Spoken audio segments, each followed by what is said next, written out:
Salam SN, ketemu lagi dengan saya Agus Harizal Alushikmat, pemimpin redaksi Suara Nusantara dan koran sn.com. Hari ini edisi ke-193, Jumat 21 Juni 2024, dan kita podcast. Dan di tamu lensa SN hari ini sudah hadir anak muda penuh prestasi, dia adalah Juan Richie.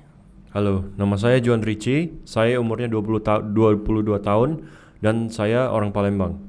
Dan kakak kasih info sedikit bahwa Juan Richie adalah juara panco nasional dan internasional ya? Iya, di Malaysia yang dunia, dan yang nasional itu di Jakarta, Desember kemarin. Yang di Jakarta tahun berapa, Dek? Yang di Jakarta tahun berapa? 2023 Desember, hampir akhir tahun. Kemudian kejuaraan yang lain yang pernah diikuti Juan? Oh, yang pertama kali saya ikut itu Okami. Di Okami Panco. ya? Itu yang kelas beginner. Kelas beginner ya? Saya ikut lomba panco yang di Okami itu beginner sama powerlifting satu. Nah, tapi karena saya serakah mungkin kan, jadi nggak fokus kedua-duanya. Tapi kebetulan powerlifting saya juara 3, tetapi panconya nggak juara. Itu yang pertama kali saya kompetisi, saya kalah. Fokus ke dunia panco, apa yang membuat motivasi dari Juan sendiri?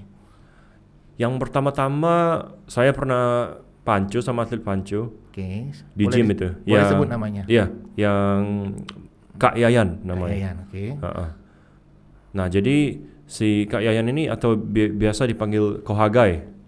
Iya, Kohagai ini dia atlet panco udah lama dari tahun 2002 sorry. Nah, itu pas saya baru lahir. Oh, baru lahir. Iya, dia udah main. Jadi ya? Udah senior lah kan. Nah, habis itu kan aku ada background weighted calisthenics kalau yang tahu ya. Weighted calisthenics itu yang kita main pull up, push up, dips, tapi itu memakai beban tambahan. Nah, jadi kalau di panco semakin kuat pull up kita, semakin kuat juga udah ada base gitu, strength kita. Udah lumayan ada solid lah. Udah bagus kayak gitu. Nah, saya kira kan saya bisa kalahin dia kan. Sekali coba nggak gerak. Oh, di situ ya motivasi Juan pertama kali. Nggak gerak itu kan saya mikir, kok bisa ya?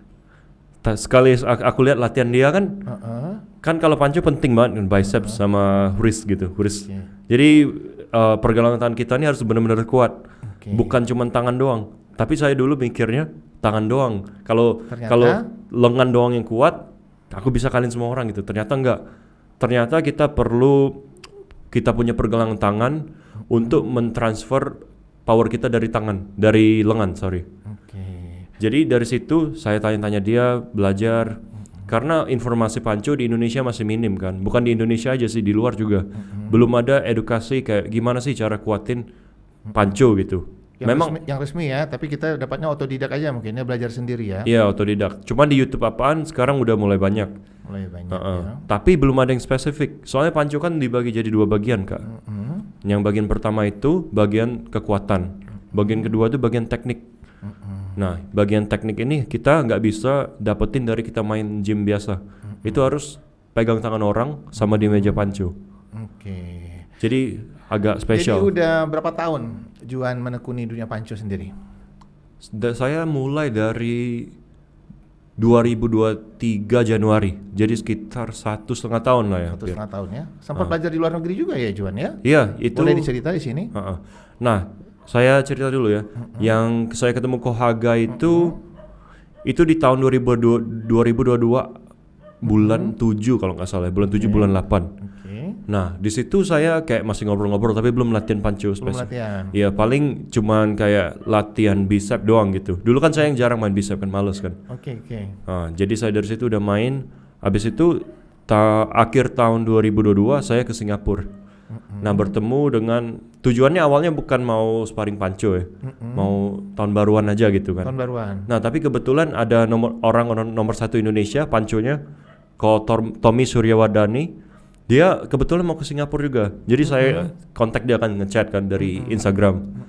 Kok mau ke Singapura juga ya? Ya udah deh, ketemuan deh. Aku mau belajar juga dari dia. Dia kan nomor 1, juara Asia juga dia. Oh, jadi belajarnya di Singapura sama-sama orang Indonesia berarti ya? Iya, tapi sama tim Singapura juga gitu. Saling sharing lah. Ngomong-ngomong, Kohagai kemarin masih sempat ketemu sekarang? Sekarang enggak, dia lagi di luar negeri kayaknya. Oh, di luar negeri. Iya. Oke, lanjut lagi yang tentang yang di Singapura tadi. Nah, jadi si Kotomi ini dia udah 6 tahun kan menekuni dunia pancu, tapi udah almarhum dia. Oke. Kemarin ada sakit jantung gitu, jadi ini. Nah, awalnya dia tuh ngajarin saya kan gimana cara teknik yang benar, apa-apa. Nah, tapi Kohaga ini ngajarin saya tentang gimana cara bisa kuat pancu gitu. Apa otot apa aja sih yang diperlukan buat pancu. Tapi Kotomi ngajarin di mejanya. Oh, beda ya. Tekniknya, iya. Ya. Menurut si Juan yang sudah menekuni profesional ini ya, udah juara internasional dan nasional ya. Iya, semoga. Basic pertama kali kalau orang tertarik untuk Pancu. terjun ke dunia pancu, apa boleh cerita berbagi informasi? Jadi kalau di luar itu pancunya dibagi jadi 2 sektor ya. Oke. Satu di kontinen Amerika Serikat, yang kedua di Eastern Europe, Eropa Timur. Eropa Timur tuh kayak Rusia, Ukraine. Jadi mereka trainingnya itu sangat berbeda dari Amerika. Amerika itu fokus lebih ke table time. Table time itu artinya kita kayak 100% effort kita itu diprioritasin di meja. Jadi fokus lebih ke di table, kayak tangan ketemu tangan.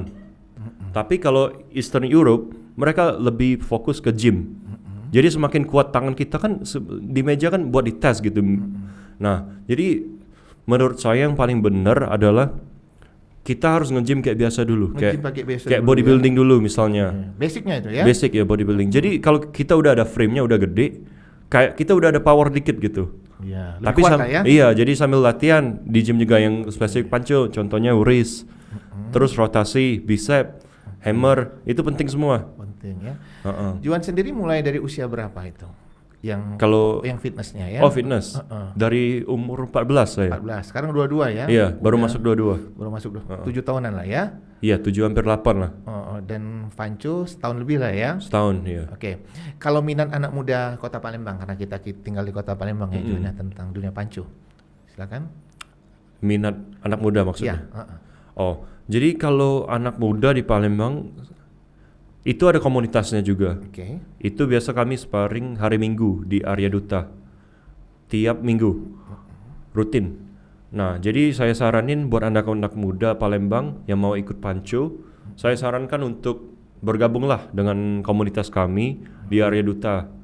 Jadi tiap minggu kalian bisa latihan teknik gitu. Jadi kalau pancu ini bukan berarti kayak kalau megang tangan orang kan kita mikirnya aku harus menang. Enggak kayak gitu. Terus? Kita kalau mau menang sama orang, kita buktiin di turnamen, bukan di sparring. Di sparring itu kita belajar bersama-sama. Belajar sama-sama. Iya. Jadi biar level di Palembang juga improve kan. Jadi lebih tinggi lagi level kita. Tapi kalau kita cuman kayak fokus mau ngalahin orang di sparring, tapi kita nggak belajar apa-apa, itu kan sama aja bohong. Karena kalau pancu kan benar-benar intens. Di 100% effort. Jadi kalau kita ketemu orang lebih kuat, otomatis kan nggak bisa kepin kan, kayak berat kan. Nah itu otot kita udah mengeluarkan 100% effort. Nah dari situ kita udah susah recovery-nya. Jadi besoknya sakit, nggak bisa nge-gym gitu. Nunggu kayak 3 hari baru bisa nge-gym lagi, kan nggak enak kayak gitu kan, malah turun kan progresnya. Tapi kalau kita benar-benar nggak ada ego gitu, kita memang benar-benar mau belajar ya. Belajar itu dengan berarti 50% 60% lah powernya. Jadi sama-sama belajar teknik sama lawan sparringnya. Jadi misalnya lawan sparringnya defend, kita attack gitu, gimana biar dapat benar-benar bisa gitu tekniknya. Oke. Kalau saran dari Juan yang udah dari umur 14 ya turun di fitness, kemudian sekarang ke dunia pancu, usia berapa yang ideal? Oh sebenarnya dari kecil aja itu lebih bagus. Lebih bagus. Makin kecil. Umur malah semuda umur 5 tahun, 6 tahun itu udah bisa. Udah latihan kecil-kecil lah ya. Udah latihan teknik, tipis-tipis teknik. Soalnya kalau di Kazakhstan itu dunia pancu paling terkenal di dunia. Mereka ada sekolah pancu. Jadi anak-anak umur mungkin masih TK gitu ya, TK, SD, umur 5 tahun, 6 tahun, mereka itu udah dibimbing. Ada coachnya gitu. Jadi mereka fokusnya latihan teknik dulu. Jadi kalau kita misalnya anak kecil nih, kita dulu kan pasti pas pertama kali belajar bahasa asing, pas kita umur kecil kan lebih gampang nangkep, bener gak? Iya benar. Sama. Ingat sampai sekarang ya. Nah iya, tapi pas kita udah tua misalnya kayak umur Susah ingatnya. susah kan kalau itu dari intelektual, segi intelektual. Sama seperti segi otot juga, segi koordinasi. Kalau kita udah dilatih dari kecil gimana misalnya cara melakukan teknik top roll, teknik hook, teknik press. Jadi pas kita udah gede itu udah mantep. Jadi tinggal butuh kuatin powernya doang. Jadi saya saranin usia apapun gak ada batasan sebenarnya. Paling enggak tekniknya ya. Teknik dulu. Sama kalau mau latihan buat nguatin juga bisa malah, gak apa-apa. Tapi ya dari pelan-pelan lah, dari beban enteng dulu kan nanti diprogres. Bukan berarti langsung berat kan. Oke, penonton Lesa SN, di sisi berikutnya kita akan bercerita tentang Juan secara pribadi ya sebelum terjun ke dunia panco. Oke, penonton Lesa SN, ngobrol di belakang layar tadi ternyata di umur masih belasan si Juan adalah orang yang kurus ya. Iya benar. Boleh cerita nih Juan, silakan. Jadi saya sebenarnya bukan dari umur 14 saja deh. Oke. Saya dari umur mungkin pas SMP ya, SMP kelas 2, SMP kelas 3. Saya itu udah kurus banget, tapi tinggi gitu. Tinggi. Dulu tinggi saya 178. Beratnya? Berat saya 42 kilo. Jadi kerempeng bisa disebut. Iya, kerempeng banget. Oke. Kayak aku dulu kan kalau aku kan pengen nge-gym tuh. Oke. Jadi aku ngebandingin tangan aku sama badan malah ke cewek bukan ke cowok. Oh gitu. Aku ngelihat cewek yang kurus kan, tangan aku lebih gede nggak dari dia ya. Oke. Ternyata lebih kecil. Oke, Nah. itu motivasi pertama ya. Heeh. Nah, kemudian lanjut. Nah, habis itu kan banyak orang bully juga kan kayak bilang saya kurus banget gitu. Kayak tinggi, satang. Satang ya. Iya, satang. Nah, habis itu aku mikir kan, kayak pengen lah gedein gitu kan, keren kan. Apalagi mungkin aku masih bisa tinggi kan itu. Waktu itu tingginya berapa tadi? 178. 178. Sekarang 189. Oke, lanjut ceritanya. Nah, itu saya naik 11 cm dikarenakan ya nge-gym juga kan. Nge-gym, ya. Tapi saya balik dulu ke cerita bully tadi. Oke. Nah, jadi saya kan dibully pas dari SMP sih sampai SMA. Kayak kurus banget kan soalnya. Terus ya udah, jadi saya tanya papa kan, "Pa, aku mau nge-gym, Pa. Boleh. Beliin member dong." Nah, ya udah, jadi saya pertama kali gym itu di Osborn. Di Osborn. Osborn Gym Palembang. Oke. Nah, saya di situ tuh selama 2 atau 3 tahun ya. Lama. Jadi saya sama teman sekolah saya nge-gym terus tiap hari gitu hampir kan. Nah, tapi itu aku dedikasiin 2 jam tiap hari untuk baca artikel dari internet. Gimana cara gym yang benar, gimana cara pola makan yang benar, gimana sih cara kita bulking yang benar gitu. Yang dari kurus. Nah, dari situ aku belajar, tapi kan pasti ada yang salah juga kan. Nah, aku boleh bilang selama 3 tahun pertama aku nge-gym itu salah. Bukan berarti kayak gak ada hasil sama sekali ya, ada lah pasti kan. Karena kita kalau sebagai beginner kita jungkil balik aja di gym itu masih naik ototnya gitu. Tapi seiringnya berjalan waktu, semakin kita menjadi intermediate atau di tengah-tengah lah, udah ada experience, itu agak lebih susah kita buat naikin massa ototnya. Itu kita lebih butuh program yang lebih intelligent. Sama kita butuh yang namanya periodization. Periodization itu kayak di program, jadi latihannya kayak kita bukan ngangkat-ngangkat doang gitu. Jadi udah ada pilihan, bebannya harus pakai berapa nih hari ini. Nanti besok pakai berapa gitu. Jadi konsisten naiknya terus. Nah, saya baru belajar itu di tahun ketiga, tahun keempat. Boleh disebut tahun berapa itu? Masih ingat nggak? Itu 2000 berapa? Pas saya umur 17 itu. Itu 17 tuh 2018 ya. 18 sebelum Covid. Sebelum Covid. Nah, dari situ saya kerasa kan, wah, cepat langsung progresnya. Nah, yang 3 tahun pertama saya nge-gym itu berat saya dari 42 jadi ke 67. Memang lumayan, tapi lemak semua naiknya. Ada lah otot mungkin kayak 3 kilo, 4 kilo. Nah, dari situ saya udah kayak ngerasa enak lah kan. Tapi masih kurus. Udah mulai pede ya? Masih kurus tapi masih kurus ya. Cuman udah lumayan pede lah. Udah mulai ada ototnya ya. Soalnya kalau anak muda nge-gym kan biasanya kan awalnya nggak pede kan. Awalnya nggak pede, kalau nggak mau cari cewek biasanya. Nah, aku dulu kayak gitu juga kan, mikir aku kurus kan, kayak mau cari cewek. Cuman ujung-ujungnya kalau goals kita cuma buat ngecari cewek, jadi kalau kita udah dapat badan yang cewek mau, kita masa mau stop gym? Enggak kan? Nah, dari jadi situ tujuannya udah beda ya? Iya, beda. Jadi sering berjalannya waktu, mungkin pas awal start kan mau cari cewek gitu kan. Nah, tapi kemudian pas udah kecanduan lah ya sama gym ya. Jadi beda lagi tujuannya. Beda. Jadi ujung-ujungnya pengen sehat sama badannya bagus gitu, kayak buat kepuasan diri sendiri. Benar itu. Ya. Mm-mm. Oke, agak berpindah sedikit ya. Iya. Dulunya fitness, kemudian terjun ke dunia panco. Mm-mm. Nah, pas taunya terjun ke dunia panco, support orang tua gimana, Dek? Orang tua awalnya mikir kan kayak panco ini bahaya nggak sih? Karena kan mereka mungkin lihat di YouTube kan banyak Keras yang, ya? banyak yang patah gitu kan Heeh. tangannya. Karena itu panco yang salah. Kayak misal kita di zaman sekolahan dulu kan kita panco sama temen kayak gini, Iya. cuman kayak gitu kan. Iya. Nah itu salah. Panco yang benar tuh badan yang ngikut. Oke, ada tekniknya ya. Ada teknik. Jadi itu mau gimana pun ya mungkin masih bisa cedera tapi diminimalisir gitu. Oke. Apalagi kalau kita udah latihan kan. Kalau ada orang yang mau belajar panco sama Juan gimana? Boleh. Boleh Ya ya? silakan. Kalau ada waktu ya, karena Iya. Juan sibuk latihan ya. Enggak, malah aku kalau buat belajar panconya banget ya, itu lebih bagus ke komunitas yang saya tadi bilang. Oh, jadi rame-rame ya? Iya, rame-rame. Saling bantu juga gitu. Saling bantu. Ya kalau misalnya kelihatan aku misalnya di gym kan, ya nggak apa-apa nanya-nanya gitu. Oke. Nah, kalau yang komunitas tadi di Arya Duta, mereka komunitasnya saling ya membantu lah kan. Misalnya kita mau belajar apa, jangan malu nanya aja gitu. Pasti diajarin gitu. Apa nama komunitasnya tadi, Dek? ISPF. SPF ya. Kalau di Palembang sendiri infonya ada perkumpulan sendiri ya untuk dunia panco. Apa Iya, itu? yang ISPF tadi. SPF ya. ISPF sama POKTI. Cuman kan gabung. Itu dua organisasi yang berbeda.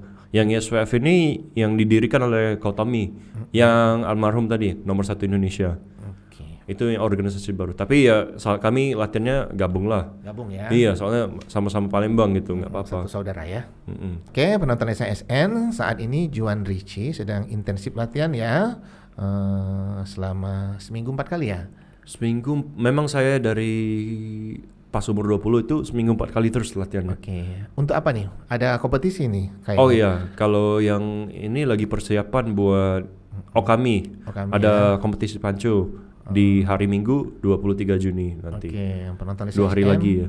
2 hari lagi ya. Yang punya waktu luang silakan datang ke kami ya. Iya. Mau lihat Juan bertanding ya. Mm-mm. Targetnya apa nih Juan? Saya kalau kompetisi ini nggak banyak persiapannya, dikarenakan 1 minggu lalu saya baru balik dari Malaysia tanding. 1 minggu lalu? Iya, 1 minggu lalu.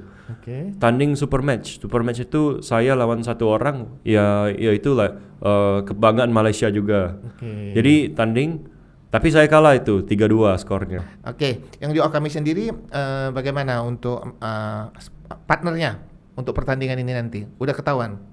Udah lawannya ketahuan. siapa aja gitu kan. Lawannya siapa aja ya?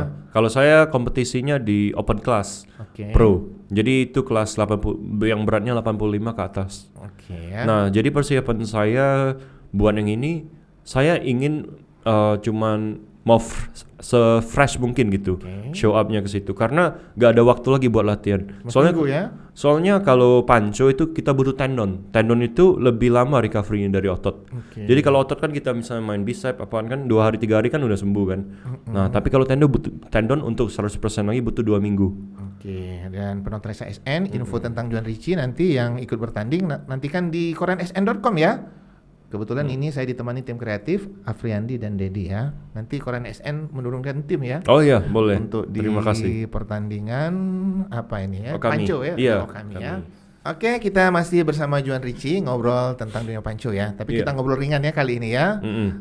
Pasti ada support banyak ya dari keluarga. Mamanya ya, papanya sudah support ya. Nah, bagaimana dengan kekasihnya ini? Support nggak nih untuk Juan di olahraga berat ini ya bisa disebut ya? Nah, silakan Juan cerita. Jadi pacar saya itu kemarin kan pas Januari ya. Januari itu saya ke Hong Kong buat ketemu dia juga. Nah, sekalian sparring sama tim Hong Kong. Oh gitu. Nah, dia di situ juga bantu support gitu. Oh, jadi udah tahu dunia olahraga yang digeluti Juan ya? Iya, udah. Jadi nggak tahu takut cedera dia ya? Enggak, udah tahu lah dia. Udah tahu ya. Iya. Kemudian untuk pertandingan saat ini bagaimana komunikasi dengan ini ceweknya? Kalau yang ini dia nggak bisa datang juga gitu, karena kan Palembang kan jauh. Nah, yang kemarin di Malaysia dia datang yang 1 minggu lalu. Ya. Yang saya sama orang itu, yang orang Malaysia itu. Tapi support penuh ya kekasihnya ya. Iya. Kita beralih lagi ke yang ringan ya. Bagaimana untuk nutrisi dari Juan sendiri? Nutrisi kalau makan saya lebih suka masak sendiri gitu. Masaknya itu yang paling penting itu ada Protein. makronutrisi sama mikronutrisi. Boleh diceritain. Makro itu yang kita makan sehari-hari. Oke. Karbohidrat, protein, sama lemak. Nah itu ketiga-tiganya penting. Karbohidrat dan lemak ya. Nah kebanyakan orang kan mikirnya kan protein doang kan. Kayak protein kan aku jadi gede gitu. Iya. Tapi enggak, kita butuh energi juga, yaitu dari karbohidrat dan lemak. Ini khusus untuk pancu atau olahraga fitness? Semuanya. Oke. Iya. Boleh cerita. Jadi kalau protein kita udah cukup, kenapa kita harus makan lebih banyak protein lagi?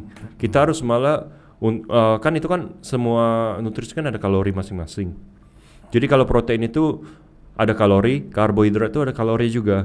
Nah jadi kalau protein kita kebanyakan orang kan makannya itu kayak protein. Tapi kalau misalnya udah cukup proteinnya malah dikonsumsi protein lagi. Nah itu kalau menurut saya itu kurang baik. Jadi menurut saya mendingan kita untuk yang belum kita cukupi, yaitu karbohidrat, lemak, dan mikronutrisi yang lain-lainnya seperti vitamin A, vitamin B. Nah itu kan kebanyakan di Palembang di Indonesia lah ya. Kebanyakan orang kan cuma mikirin protein doang kan. Tapi nggak ada sayur, nggak dimakan gitu. Jadi gimana kita mau sehat juga? Kan sebenarnya kan kebanyakan orang kan ke gym itu cuma mau sehat. Tapi kalau kita makannya gitu doang, kita malah nggak mencapai goals kita, benar nggak? Goals kita kan mau sehat. Tapi makanannya kok nggak sesuai gitu. Jadi menurut saya yang paling penting itu semuanya harus kita konsumsi ya. Terutama sayur dan buah-buahan. Khusus untuk pancu kan lebih berat dari fitness ya, karena energinya kan luar biasa ya. Jadi konsumsinya lebih banyak ya, Johan? Sama saja sih sebenarnya. Cuman lebih karbohidratnya kalau bisa lebih tinggi. Itu kayak kita misalnya main futsal, main basket, kan kita lebih butuh banyak energi.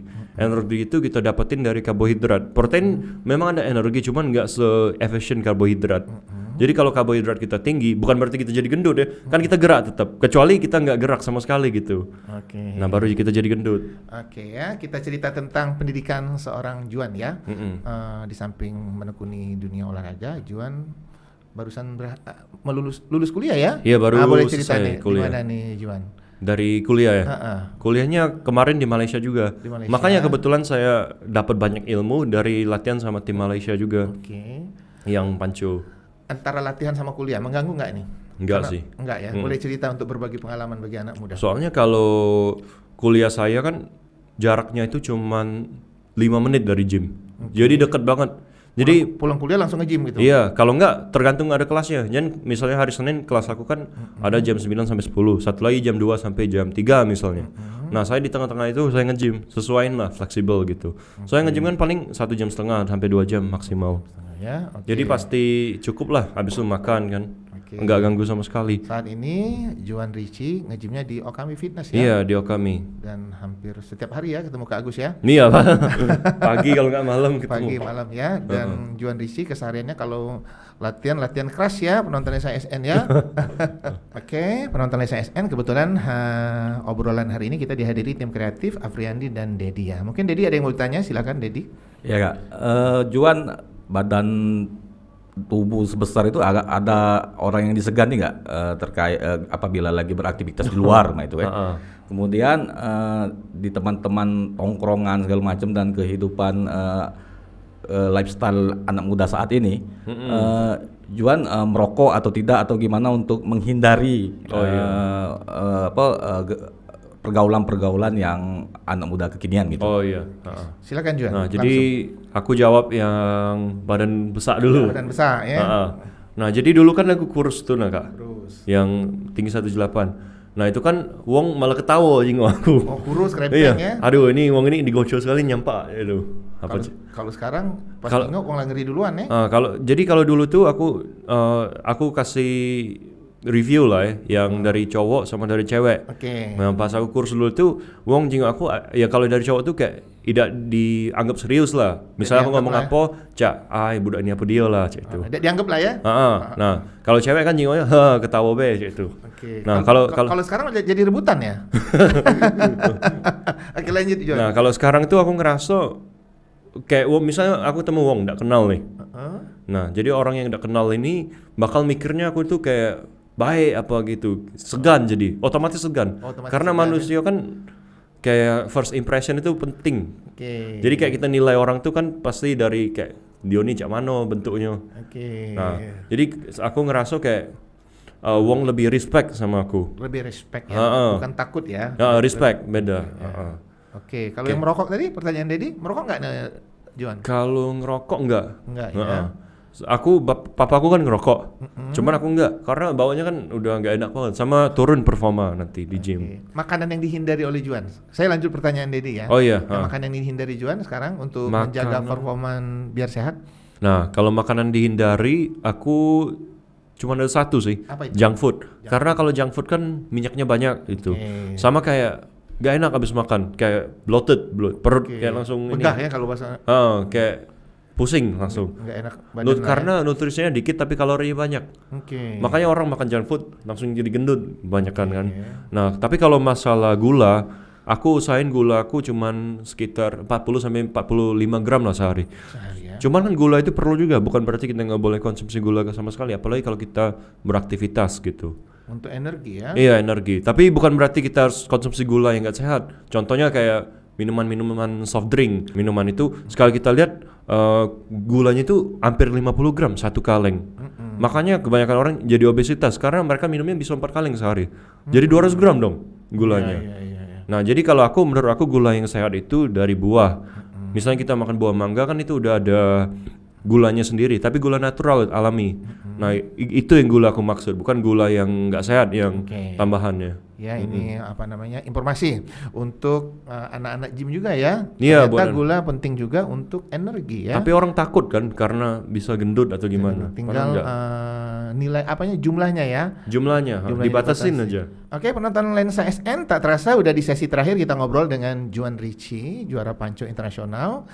Dan di sesi terakhir ini kita berikan kesempatan kepada Juan untuk memberikan motivasi untuk anak muda Kota Palembang. Silakan Juan.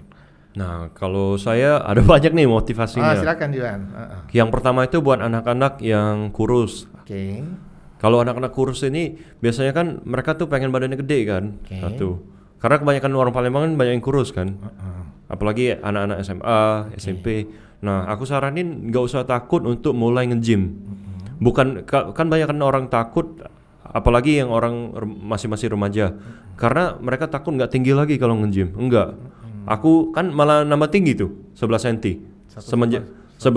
Semenjak aku start nge-gym. Oke. Karena kalau kita nge-gym kan pola hidup kita otomatis jadi lebih bagus. Pola hidup lebih bagus, tidur kita lebih bagus, jadi hormon kita lebih ke optimal. Benar. Jadi bisa nambah tinggi malah, bukan berarti kita harus nggak nge-gym dulu nunggu sampai umur sekian baru kita nge-gym. Enggak, sayang waktunya. Kalau bisa pas muda, karena itu pas muda kita lebih banyak powernya juga sama energi. Nah, jadi kalau di gym menurut saya kalian lebih fokus untuk menaikkan repetisi sama bebannya secara konsisten. Jadi kita nge-gym itu bukan cuman kayak nge-pump doang, kayak kita ngerasa udah ini udah panas ya udah gitu. Enggak, tapi kayak misalnya hari ini kita bisa 10 kilo 10 kali 10 repetisi misalnya.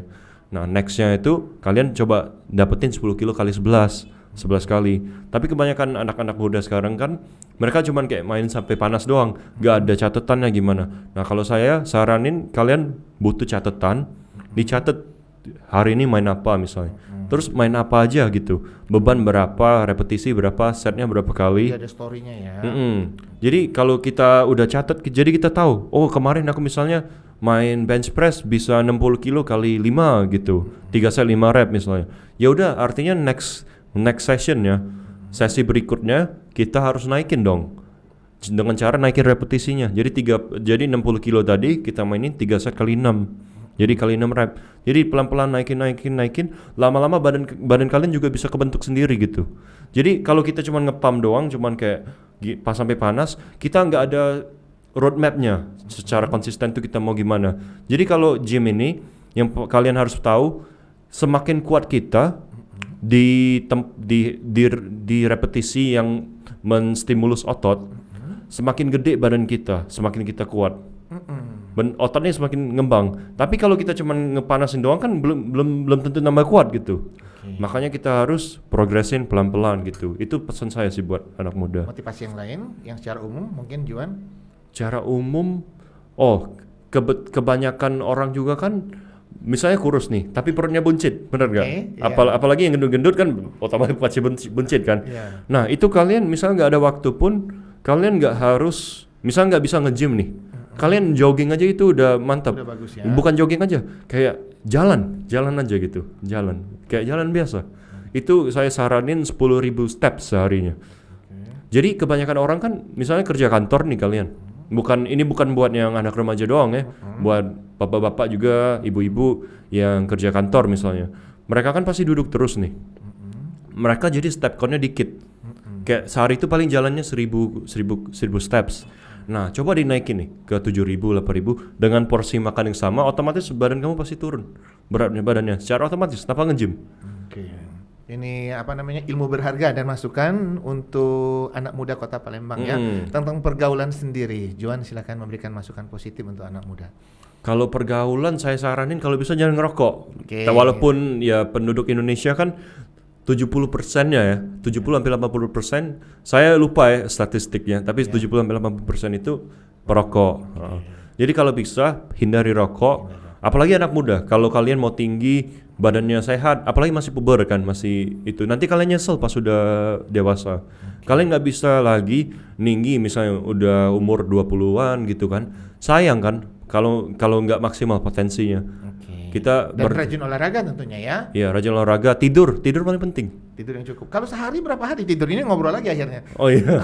Tidur 8 jam sehari. 8 jam, tapi kalau tidur ini agak ribet. Jadi saya jelasin dulu.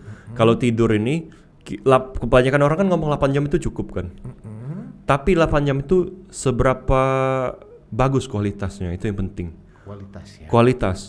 Jadi kalau mau optimasi kualitas tidur, yang paling penting itu adalah 1 jam atau 2 jam sebelum tidur. Kalau bisa itu otak kita nggak ada mikirin apa-apa lagi, dengan cara kita shutdown HP, laptop, komputer kita. Jangan mikir. Itu memang susah. Tapi kalau kalian coba, pasti tidur kalian kerasa lebih enak gitu. Nah itu salah satu tips menurut saya yang paling ngebantu saya lah ya buat tidur kualitasnya lebih bagus. Oke, itu masukan berharga dari juara internasional Panco, Juan Richie ya. Dan penonton Lensa SN, tak terasa kita udah di ujung obrolan bersama Juan Richie ya. Jangan lupa untuk like, comment, share, dan subscribe kanal YouTube Lensa SN agar informasi menarik dari kanal YouTube ini bisa tersebar di bumi Sumatera Selatan. Sekian dari saya, salam SN, salam kompak selalu.